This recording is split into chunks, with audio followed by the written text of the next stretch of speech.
tal y como tú estás. Él con su gracia te quiere cambiar. En su amor encontrarás sanidad. Dale a Cristo, tu vida la quiere cambiar. Lirio de los valles, un refugio para tu corazón. Lirio de los valles, un refugio para la familia.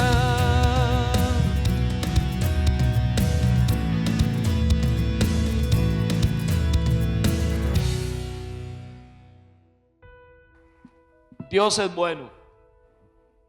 Eso, así me gusta. Dios es bueno. Hoy tenemos la cena del Señor. Y hoy también voy a arrancar, como lo había anunciado, una serie de son sermones que tienen como propósito hablar de las esenciales del cristianismo.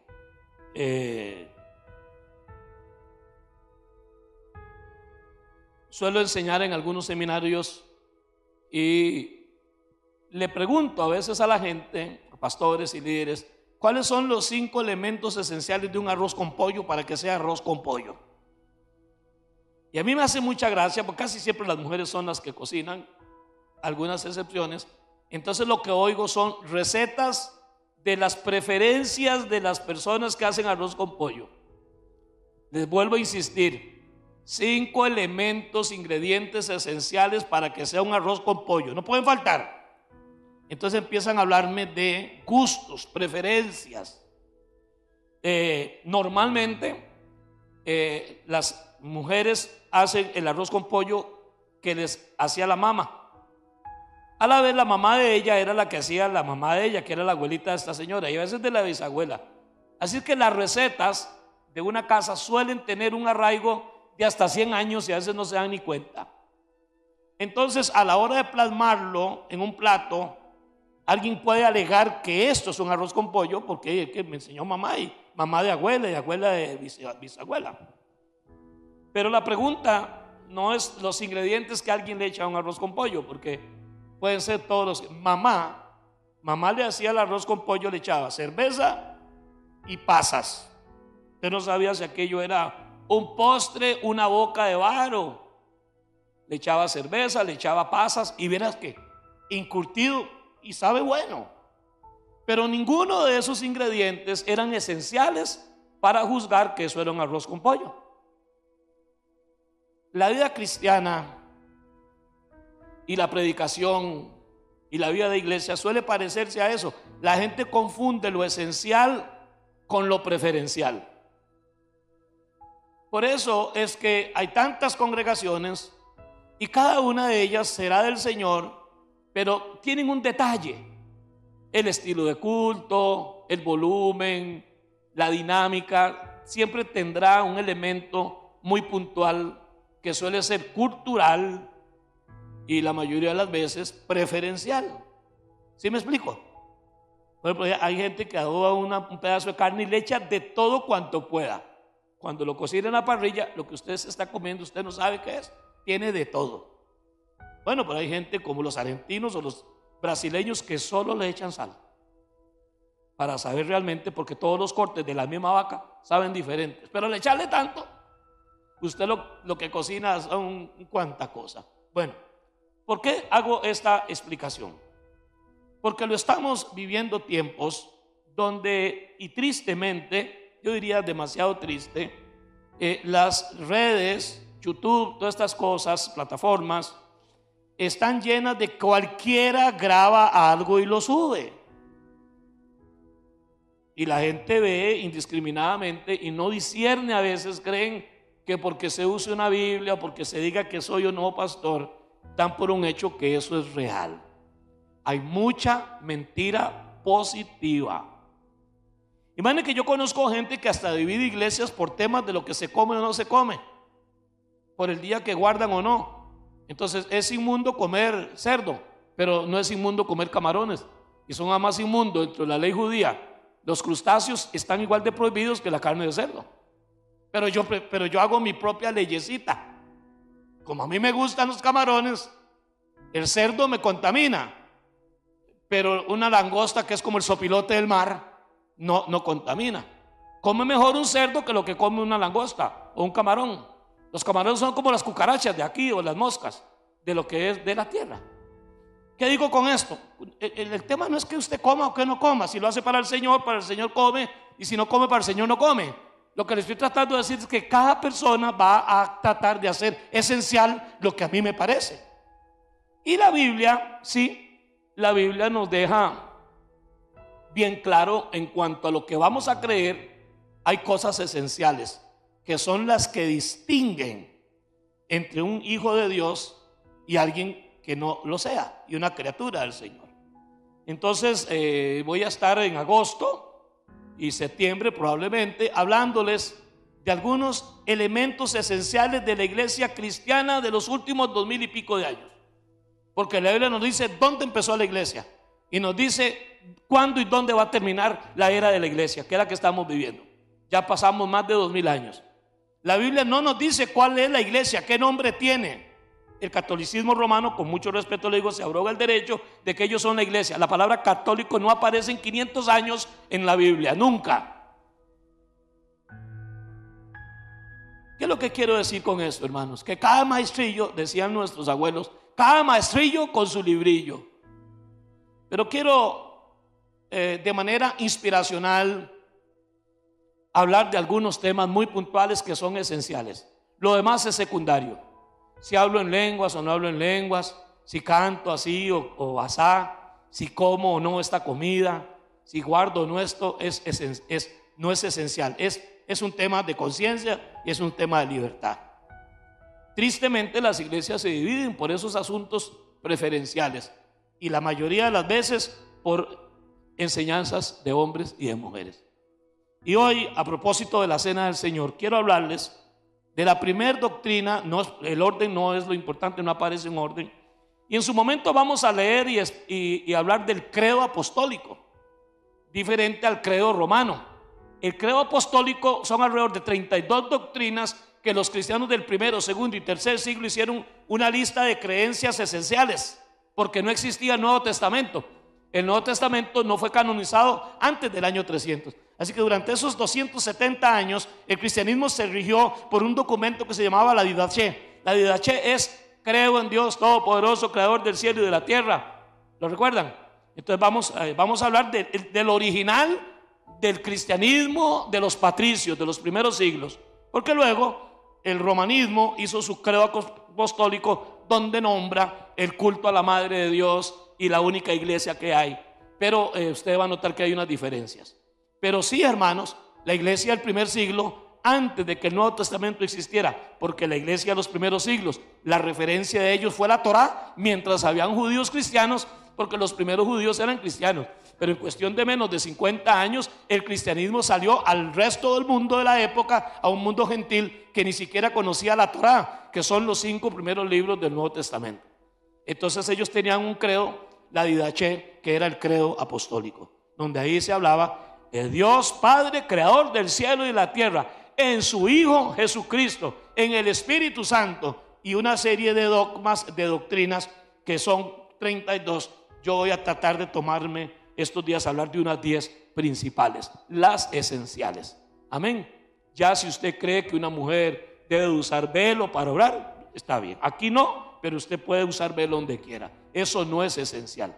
Nadie por usar un velo, nadie por el largo de un ruedo hablando de una mujer, nadie por el corte de cabello hablando de un hombre es cristiano por esos elementos tan superficiales y externos.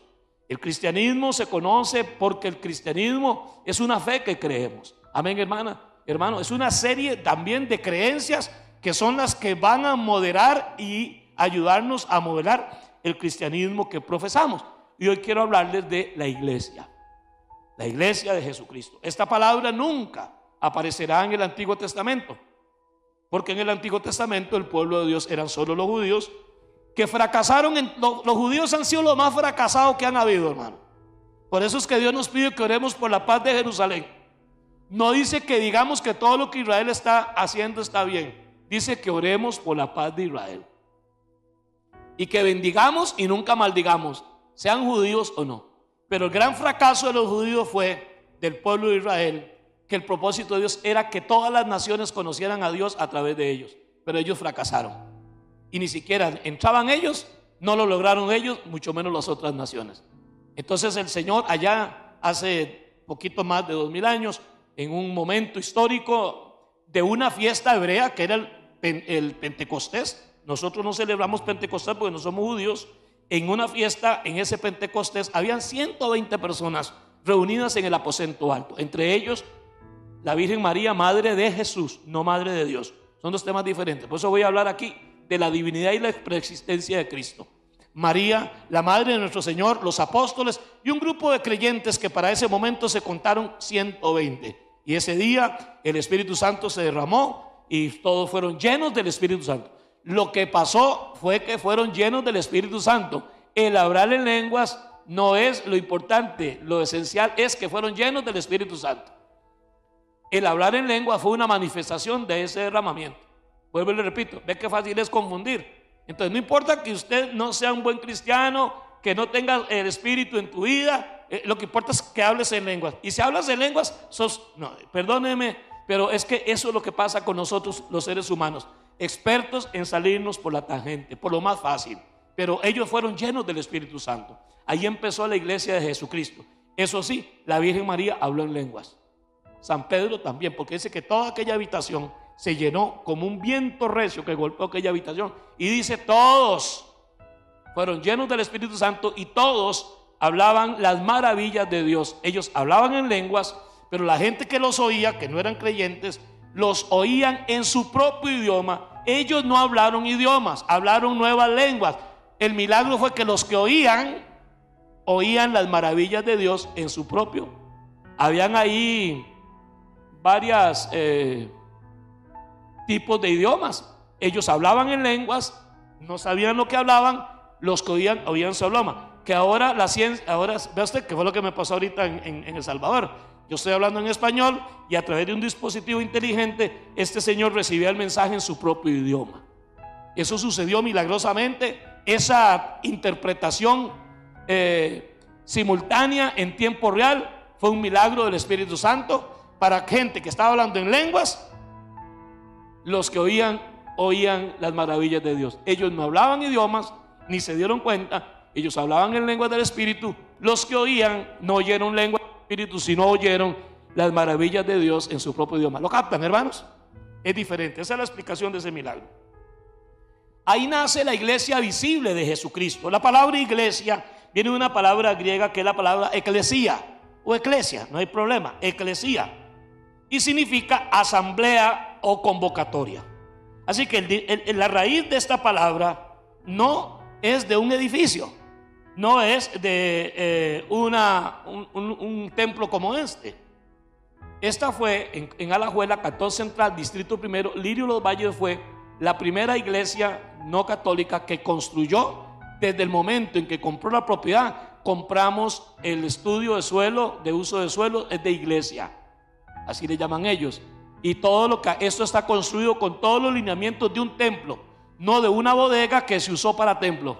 Todos los permisos fueron como un templo, pero esta no es la iglesia. Terminaremos dentro de un rato, esto queda solo y aquí ni queda ni el Espíritu Santo, ni Jesucristo, ni nadie. Aquí tal vez un pajarillo que a veces se mete o algún ratoncillo que ande por ahí. Pero esto es un edificio, esta no es la iglesia. Entiendo que el tema, voy para la iglesia, vengo de la iglesia, es un tema de semántica y lo entendemos muy bien. Pero realmente no es lo más correcto decir, porque la iglesia no es un edificio. Por lo tanto, no es un lugar al cual vamos, es un lugar al cual pertenecemos. La iglesia somos nosotros, ustedes son la iglesia del Señor. Amén. ¿Cuántos se sienten que son parte de la iglesia del Señor? Esto es un edificio. Amén. El Señor está aquí porque ustedes están aquí. Pero cada uno de ustedes es templo del Espíritu Santo. Pero el Señor creó esta figura de la iglesia. Es una invención de Dios, es un designio de Dios. Por lo tanto, hermano, Romanos capítulo 16, versículo 5 dice: saludad también a la iglesia de su casa. Era en una casa. Cuando usted lee el capítulo 16 de Romanos, Pablo está saludando y despidiéndose y mandando saludos a muchas familias y cristianos de allá de Roma y habla de una iglesia. También salúdeme a la iglesia de su casa, a Epento, amado mío, que es el primer fruto de Acaya para Cristo. Ahí Pablo habla de una iglesia que está en una casa. Entonces, ¿qué es lo que está en la casa? Una iglesia. ¿Qué es la iglesia? ¿La casa? No, la iglesia es los que están en esa casa. Así que una iglesia puede estar en el garaje de una casa. Esta iglesia empezó en una casa, en la sala de la casa de la familia Sandí. Después pasó al garaje de la casa de la familia Artavia Mena. Después de unos 2 o 3 años pasamos a un edificio, un lote que compramos frente al Seguro Social, y ahí construimos un galerón para que la iglesia se reuniera. La iglesia se reunió ahí durante 20 años y un poquito más. Después compramos esta propiedad y la iglesia cambió de casa. Nos vinimos de frente a los higuerones, frente a la clínica del seguro, y ahora vivimos acá en una casa, en un edificio hecho por manos de hombres, y lo armamos muy bien. Crea que usted está más seguro aquí adentro en un terremoto de 7.5, lo que sea, que tirándose a la calle. Ya cuando vea que la vaina cae, pues sí, hay que correr y se tira en cruz y que Dios nos ayude. Pero ahora cambiamos de edificio, pero la iglesia está aquí. Amén, hermanos. Jesús dijo que era suficiente que 2 o 3 personas se reunieran en su nombre y ahí estaría Él. Amén. ¿Estamos aquí, hermanos? Amén. Si alguno de ustedes quiere hacerme una pregunta, me la hace ahora o el martes, con mucho gusto.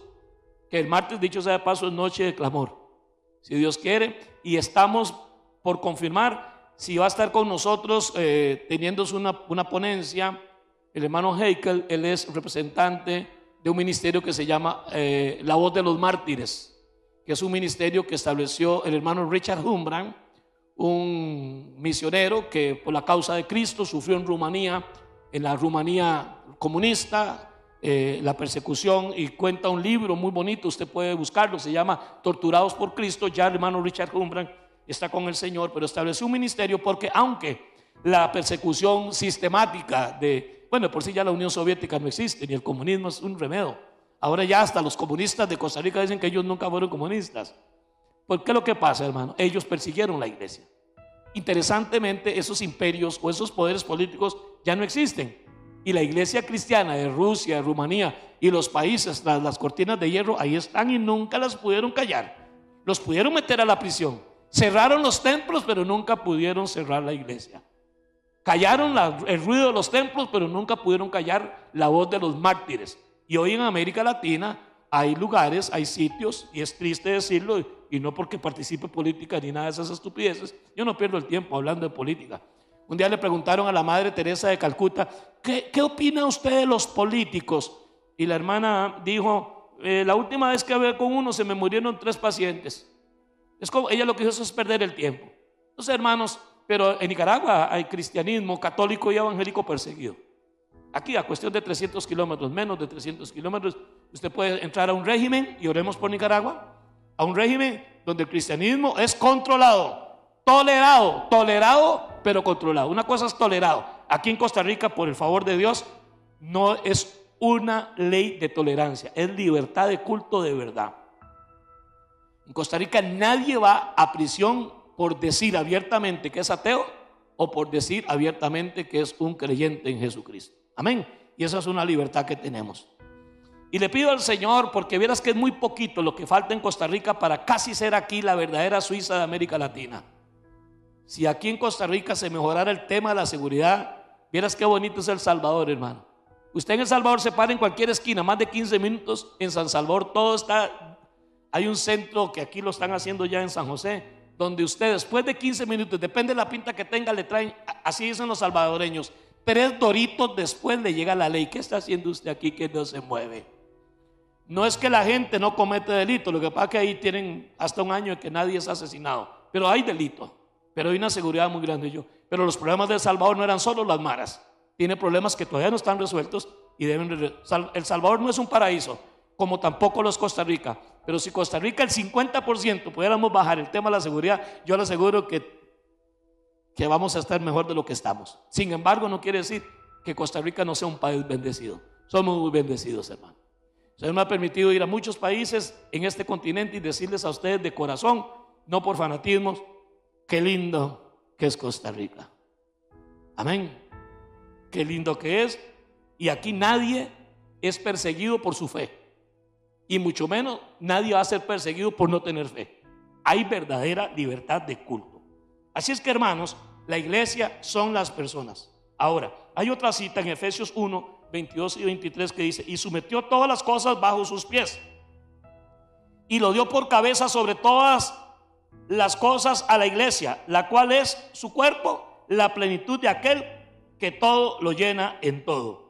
Así que la iglesia de Jesucristo no es un edificio, no es geográficamente solo el edificio, es geográficamente se puede ver. De hecho, ustedes se meten a Google Earth o de alguna otra manera y ven este templo desde el techo por arriba.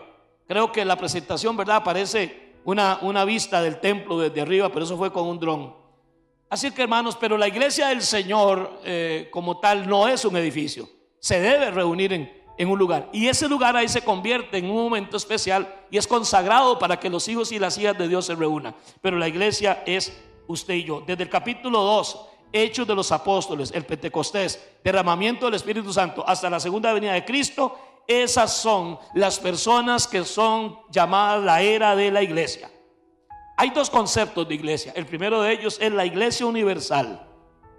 La iglesia universal de Jesucristo, que está repartida en todo el planeta Tierra. En todo lado hay cristianos. Aún en países musulmanes donde ser cristiano es un delito cuya pena puede ser la muerte o la prisión, ahí hay cristianismo. Donde usted se lo quiere imaginar, hay cristianos, sí, probablemente siendo perseguidos, que no tengan libertad alguna para vivir su fe, pero hay cristianismo. Hasta debajo de las piedras aparecen los cristianos. Nos ha tocado ir a congresos, incluso en tiempos en que el comunismo, la Unión Soviética dominaba una gran parte de este planeta, ir a congresos donde nunca se me olvidó una experiencia en el año de 1990 en Anaheim, en California. Fuimos a un congreso, habíamos como 2,000 pastores de todo el mundo y había una pequeña delegación de Rusia. Y ahí todo el mundo ponía su banderita, unos cuantos ticos, nicas, de todo lado habían. Y recuerdo que cuando andábamos por ahí caminando, había un grupo de hermanos rusos orando y hablando en lenguas. Y usted dice, bueno, yo con solo oír un ruso hablando, para mí está hablando en lenguas. Pero vea qué interesante, las lenguas de un ruso son muy parecidas a las lenguas que habla un tico, un nica, un hondureño, porque son lenguas del espíritu, no son idiomas. Y aquella experiencia para mí fue muy renovadora en mi mente, de comprender en su verdadera dimensión, porque esa es la iglesia del Señor. Cuando Juan ve allá en el capítulo 7 de Apocalipsis y también en el capítulo 14 una iglesia, una multitud con vestiduras blancas, con palmas en las manos, que alababan al Señor. A la pregunta de Juan, ¿quiénes son estos?, dijo, estos son los que han lavado sus ropas en la sangre del Cordero, le alaban y dan testimonio de Jesucristo. Amén, hermanos. De todo pueblo, lengua, tribu y nación.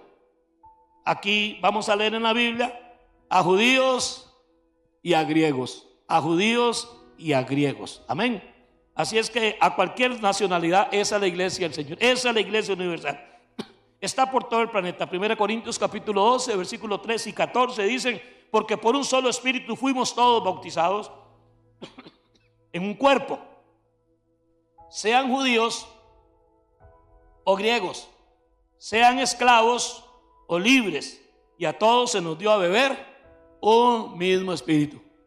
En aquel entonces la esclavitud era tolerada, era permitida, era común. Con el tiempo y la influencia del cristianismo a lo largo de 300 años más o menos fue aboliéndose la esclavitud en los países cristianos. Hoy todavía hay esclavitud, claro que sí, pero esto no era un problema para que un esclavo y su amo fueran al mismo culto. De hecho, el cristianismo fue perseguido precisamente como anarquistas, porque ellos eran considerados como niveladores de la sociedad. Porque en una iglesia, en una casa, donde fuera, el esclavo en el día era esclavo del patrono, y en la noche el esclavo era el diácono de la iglesia donde iba el patrón, el amo. Entonces eso fue una ofensa para un sistema clasista y estratificado como era el sistema y el imperio romano. Así que era muy común en la iglesia que hubiera gente libre y esclavos.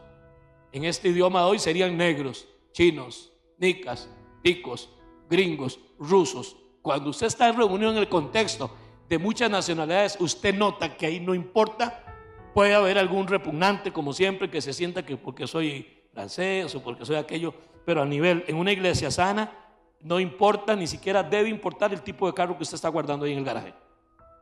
Cuando usted lee el libro romano de Santiago, usted va a ver que ahí dice claramente sobre que no tiene que haber distinciones entre nosotros, porque Dios no hace acepción de personas. Así que la iglesia universal está compuesta por todos aquellos hombres y mujeres en la era de la iglesia, desde el día de Pentecostés hasta la segunda venida de Cristo. A estas personas son miembros de la iglesia del Señor. Y estas personas, hermanos, son aquellas que han puesto su fe, que como dice el libro de Juan capítulo 1 versículo 12, a los que le recibieron, a los que creen en su nombre, les dio el derecho de ser llamados hijos de Dios. Esos son los que componen la iglesia universal de Cristo. Muchas gracias. Gracias, Anita. Salud.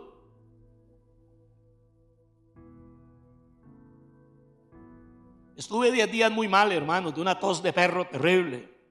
Me estaba recuperando y este viaje a El Salvador tan caliente y tanta hablar. Y ya después de los 63 años, si usted no siente un calambre, fue porque se murió y no se dio ni cuenta. Así que esa es la iglesia universal de Cristo. Pueden estar hasta 2 en un lugar, no hablan el mismo idioma, y una vez que se enteran, van a sentir que se conocen hace años, porque somos el pueblo, la iglesia del Señor.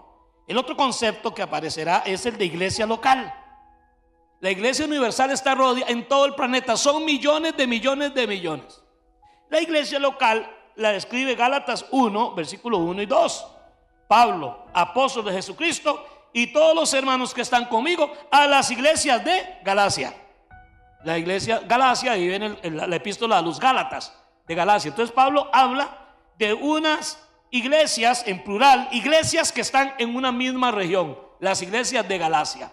En Canoas hay varias iglesias. En Alajuela, Cantón Central, Distrito Primero, andamos como por 92 iglesias locales. Amén, más o menos.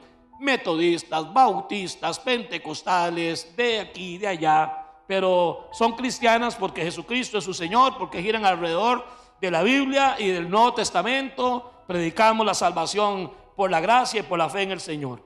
Esas son iglesias locales. Está la iglesia universal de Cristo, que incluye todas las iglesias locales de todo el planeta. ¿Por qué? Porque no existe en Costa Rica, ni siquiera existe un local. Si todos los cristianos evangélicos, que andamos más o menos por 900,000 cristianos evangélicos en Costa Rica, fuéramos a un solo sitio, aquí no hay un local para meter toda esa gente.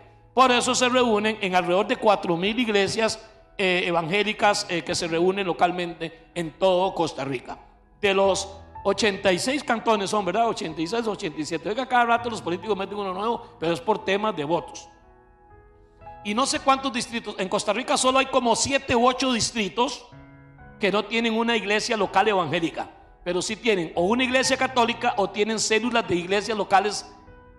La presencia cristiana está en Costa Rica, y la evangélica también, en todos los cantones y en todos los distritos de Costa Rica.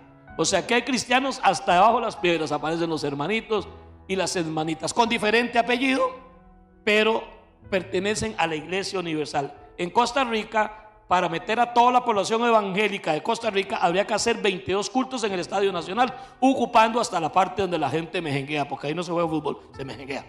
Así es que esas iglesias locales, a alguien se le hace una risa muy vacilona. Buen provecho, está bien. Así que en Galacia habían aquí iglesias locales, muchas iglesias locales. Amén, muchas iglesias locales. Esa es Lirio Los Valles.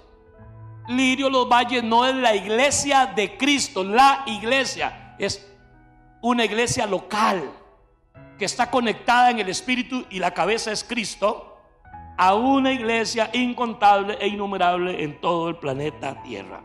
Ese es un cuerpo creyente de iglesias locales. Ahí, hermanos, es donde nos reunimos todos. En las iglesias locales se reúnen los miembros de la iglesia universal. Ahora, yo no puedo saber, si usted sabe, me dice cuál fórmula tiene, ¿cómo usted podría saber cuántos de aquí pertenecen a la iglesia universal de Cristo?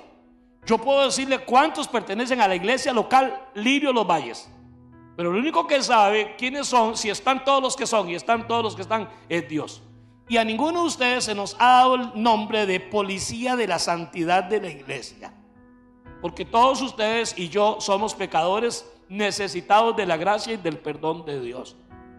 Pero para eso existe la iglesia local. Ustedes lo han leído, quiénes son, Juan 3, 16, etcétera, etcétera. Ahora que leemos Corintios 12 al 13. Así es que, hermanos y hermanas, usted forma parte de una iglesia local, de las tantas que hay en Alajuela, distrito primero de Alajuela. Alajuela es una provincia grande, tiene frontera con Nicaragua, Alajuela. Y ahí hay tamaño poco, 4,000 iglesias y un poquito. Y en COVID se cerraron como 600 en Costa Rica. En El Salvador, que son el doble de población, aunque la mitad en territorio, hay como 5,000 y algo. Me llamó la atención. Ahora bien, yo prefiero que se abran 1,000 iglesias cristianas, aunque sean grupos pequeños y lo que sea, que se abran 1,000 cantinas y 47,000 burdeles. Prefiero miles de iglesias locales, hayan 20, hayan 50 o hayan 100. Ningún pastor debiera de afligirse si tiene 20 o 30 personas, y ningún pastor debiera sentirse superior a nadie porque van más de 500 o 1,000 personas. Esta iglesia, la gente que viene a esta iglesia no cabe en este local.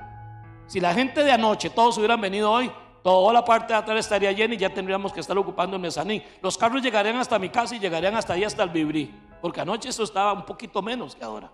Pero eso no es lo que define que es una iglesia. Lo que define la iglesia es su fe, lo que ella cree, lo que ella predica. Ahora que estaba allá en Huachapán, había un pastor, el pastor Irving, muchacho joven, y su esposa. Y por alguna razón me acerqué como parte de la dinámica del tema que estaba enseñando a los pastores. Y le dije, hermano, ¿usted me permitiría? ¿Usted es pastor? Me dice, sí. Le digo, ¿hace cuánto es pastor? 1 año. Mira, qué hombre más sencillo, bonito, un muchacho joven, muy joven, y su señora esposa, 1 año de pastorear. Y le digo, cuénteme, bueno, empezamos 6 personas y 1 año después somos 15. Y lo dijo como con pena. Y me lo dijo como que no fue cómodo para él. Entonces yo me diría hacia él, delante de aquel montón de pastores, hermano, acabo de estar oyendo con mis propios oídos que usted es la iglesia más exitosa que yo he sabido de El Salvador y de Costa Rica. Se pegó un brinco, porque de 6 en 1 año pasó a 16. ¿Sabe qué significa? Que esta iglesia en 1 año creció en un 140%. No hay iglesia en Costa Rica que crezca minor en un 150%.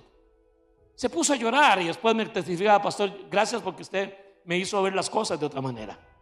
Lirio Los Valles no crece anualmente.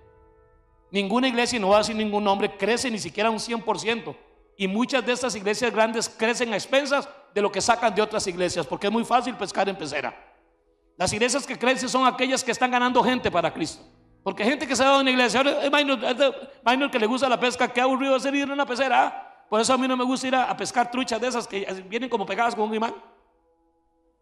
No, la emoción está ahí afuera, aunque sea un cuchizapo, pero jalan duro. La emoción, hermanos, es como Dios dice en su palabra. No se vale pescar en pecera, hermanos. Eso lo enseña la Biblia.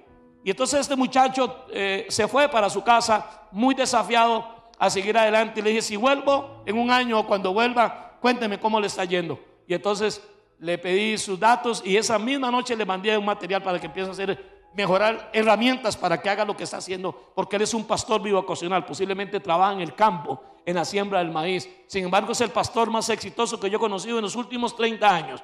Un pastor que sin teología, sin estudios, sin un montón de cosas, sin dedicarse a tiempo completo, siendo un agricultor, y estaba muy afligido porque estaba sin chamba. Es un grupo muy pequeño, creció su congregación en 1 año en un 140%. Eso se llama éxito. Y no sé si son 1,000. La iglesia exitosa no es la que tiene 1,000 ni 3,000. La iglesia exitosa es aquella que está cumpliendo el propósito de Dios para el cual esa iglesia fue establecida en ese barrio, en esa comunidad o en esa selva. ¿Están de acuerdo conmigo, hermanos? Y si no está de acuerdo conmigo, sorry, porque es así. Amén. Y empiezo a terminar el tema de hoy, porque va a ser así, con esta dinámica. Es un tema de algo esencial del cristianismo. Todavía no le he puesto nombre, me están ayudando, pero algo así como, es que a mí no me gusta, no es por copiar, porque quiero que sea diferente. Es algo así lo esencial de todo cristiano debe saber, una cosa así. Entonces yo podría empezar estos temas para que no se asusten. Lo que necesitamos saber sobre lo que es la iglesia, de manera corta, concisa y maciza, y un poco inspiracional. El otro tema va a ser, por ejemplo, lo esencial, lo que necesitamos saber de Dios Padre, Dios Hijo, Dios Espíritu Santo. Amén. Así es como les voy a entregar los sermones de fin de semana, del sábado y el domingo, y los martes cuando estemos ahí, poder ampliar con preguntas y ampliar un poco, ya no tan inspiracional, sino a manera de estudio. La Biblia usa en el Nuevo Testamento, porque la palabra iglesia solo puede aparecer en el Nuevo Testamento, algunas metáforas o figuras para explicar lo que es la iglesia de manera práctica. Son imágenes que nos ayudan a ilustrar la unión de los creyentes, su misión en el mundo y su relación con Dios. Voy a hablarles más o menos de unas 9, dejé unas por fuera, usted puede estudiar en su casa el Nuevo Testamento, y voy a hablar de 4 metáforas o figuras o imágenes que nuestro Señor en su palabra nos da sobre la iglesia y que tienen que ver con la vida, el estilo, la manera en que es la iglesia aquí en la tierra. Y la primera de ellas es que la Biblia le llama a la iglesia el cuerpo de Cristo.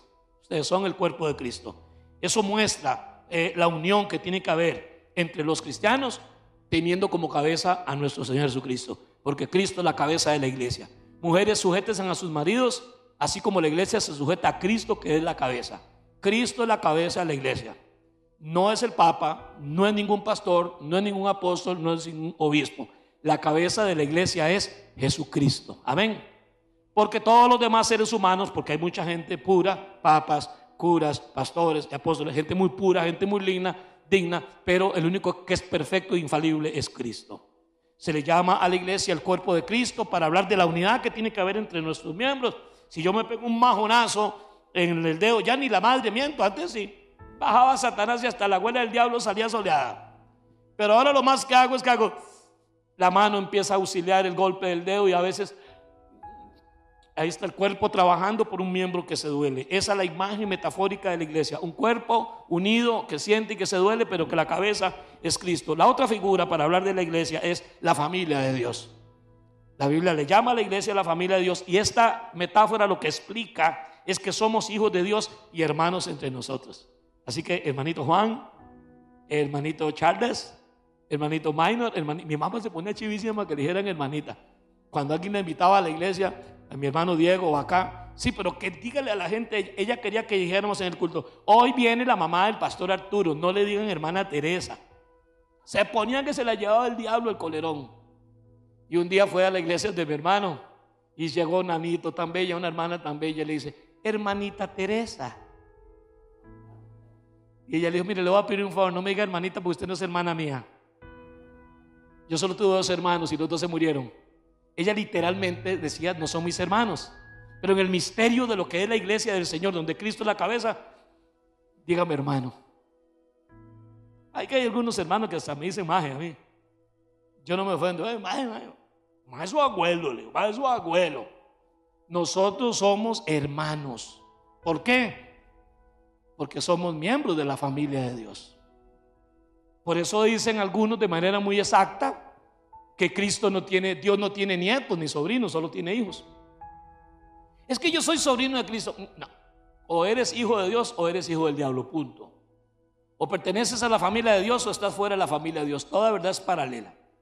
Número 3, otra metáfora o imagen es el rebaño del Señor.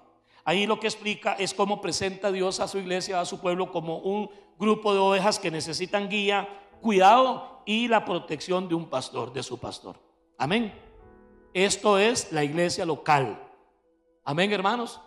Vas a ver cómo en muchas plataformas que usted hasta les da like y no se da ni cuenta, o de repente sí está de acuerdo con esas herejías que tratan de que usted ya no crea en Cristo, que Cristo no era hijo de José, que María tuvo relaciones con otros, que Cristo tuvo hijos con otros, porque esa ha sido la misión de Satanás toda una vida, atacar, y son espíritu anticristo, y atacar la iglesia de Cristo. ¿Por qué atacar a la iglesia de Cristo? Porque la iglesia de Cristo es el cuerpo de Cristo, es la familia de Dios, es el rebaño del Señor. Y la última figura en este bloque que hablan de la vida y la unidad de la iglesia es la esposa o la novia del Cordero.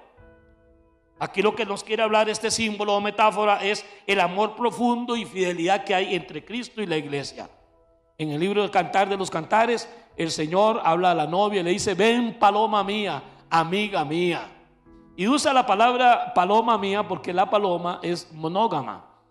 Y ella, cuando se muere el palomo, no busca otro palomo. El palomo sí, se le muere la paloma y él lo que hace es matar un chancho. Pero no escogió a la gallina, porque las gallinas son adúlteras y fornicarias. La Biblia diría, jamás yo me veo a la Biblia diciendo, ven gallina mía. Ella es adúltera e infiel. La paloma habla de una, y la Biblia le llama a la iglesia la esposa del Cordero, la novia de Cristo, y ese símbolo nos habla de la fidelidad y del amor. Ahora vamos a hablar de dos metáforas o figuras o imágenes de la iglesia como un templo espiritual, y precisamente se le llama a la iglesia el edificio, el templo de Dios. Hablando de la iglesia, no del edificio, y aquí esta figura lo que nos habla es cómo Dios habita en medio de su pueblo mediante el Espíritu Santo. La otra metáfora o imagen es piedras vivas. La iglesia es vista como un edificio de piedras vivas. Esto lo que enseña es que cada persona es parte activa en el crecimiento de la obra de Dios. No son piedras muertas, son piedras vivas. En Costa Rica utilizamos, ¿a qué le llamamos piedra viva? ¿Qué es una piedra viva? Ustedes sabían que las piedras crecen. A lo largo de millones de años una piedra pudo ser de ese tamaño, ahora es enorme. Vivas. Usted agarra una piedra de esas del río que está en el agua y la pone nunca haga eso, nunca haga una fogata y ponga una olla de carne encima de piedras vivas porque van a explotar. La Biblia habla de la iglesia como una comunidad de piedras vivas, que todas ellas unidas entre sí, cuya piedra angular, la principal piedra del ángulo, es Cristo. En el cuerpo es la cabeza, en el edificio es la piedra angular, la última, la que soca todo, porque no había varillas de hierro en nada. La última, que es la de la esquina, la piedra angular. Todos somos responsables de la obra de Dios. Ustedes pertenecen a esta familia y como una familia unimos, todos nos cuidamos, un cuerpo que se cuida y se sostiene y que se duele cuando los otros miembros se lastiman. También como piedras vivas tenemos que estar vivos, pellizcados para proteger la unidad de la iglesia y colaborar en todo lo que podamos para que la iglesia del Señor siga adelante. Y las tres últimas símbolos o figuras de la iglesia local, de la iglesia cristiana, la sal de la tierra. Ustedes son la sal de la tierra. Esta figura lo que enseña es que los creyentes deben dar buen ejemplo y evitar la corrupción moral de la sociedad. La sal, entre tantas virtudes, una de ellas es que preserva.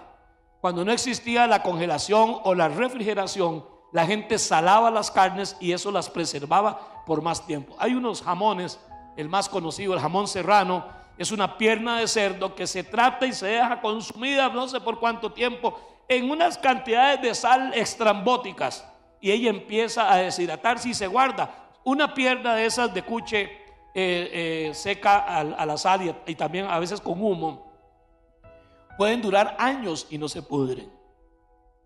La sal da sabor, la sal purifica, la sal preserva.